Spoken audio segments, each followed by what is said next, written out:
আসসালামু আলাইকুম। আপনাদের সামনে আরেকটি ভিডিও নিয়ে হাজির হয়েছি। ভিডিওটা হলো আল্লাহ সুবহানাহু ওয়া তাআলা বলেছেন উনি বলেছেন যে আমার কোনো আকৃতি নেই। মানে আল্লাহ বিভিন্ন জায়গায় তিনি এই কথাটাই বলেছেন যে ওনার কোনো আকৃতি নেই। কিন্তু বিভিন্ন আয়াতে তিনি বলেছেন যে আমি এই ৭ আসমানকে কাগজের মতো আমার ডান হাতের মধ্যে এটাকে বল্ডায় ফেলবে আর কি হাতের মধ্যে, মানে পেঁচায় ফেলবে হাতের মধ্যে। কিন্তু আমার কথা হলো, যেহেতু আল্লাহর আকৃতি নেই এবং উনি আয়াতুল কুরসিতে বলেছেন যে ওনার একটা চেয়ার আছে, এই চেয়ারটা সারা পৃথিবী ব্যাপৃত এই চেয়ারটা। কিন্তু আমার কথা হচ্ছে যে ওনার আকৃতির কথা কেন তিনি বলেন নাই।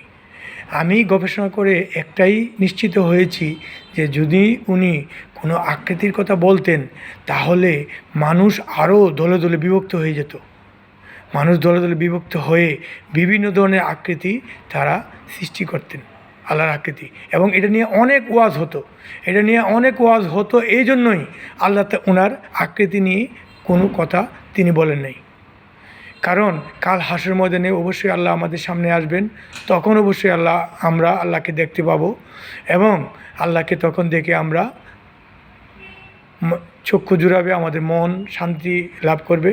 কিন্তু আল্লাহর আকৃতির কথা কেন বলে নাই? এই জন্য বলে নাই কারণ পৃথিবীতে মানুষের আকৃতি নিয়ে বিভিন্ন দলে দলে বিভ্রান্তি সৃষ্টি করবে এবং বিভিন্ন মানুষ বিভিন্ন ধরনের আকৃতি তৈরি করে তারা এটা পূজা হিসাবে গ্রহণ করত এবং এই আকৃতি নিয়েই পড়ে থাকতো মানুষ নামাজ রোজা হজ জাকাত এইসব না করে শুধু আকৃতির প্রতি তাদের মনোনিবেশ করত এবং বিভিন্ন ওয়াজ নসিহত হতো এই আকৃতি নিয়ে।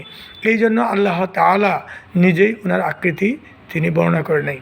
তাই আমরা আল্লাহকে নিরাকার হিসাবেই এই পৃথিবীতে আমরা রাখবো এবং আল্লাহকে আমরা নিরাকার হয়েই আল্লাহর কাছে সাহায্য চাইব এবং আল্লাহর নামাজ রোজা হজ জাকাত এইগুলি এবং সৎ কাজের আদেশ এইগুলি সব চালিয়ে যাব।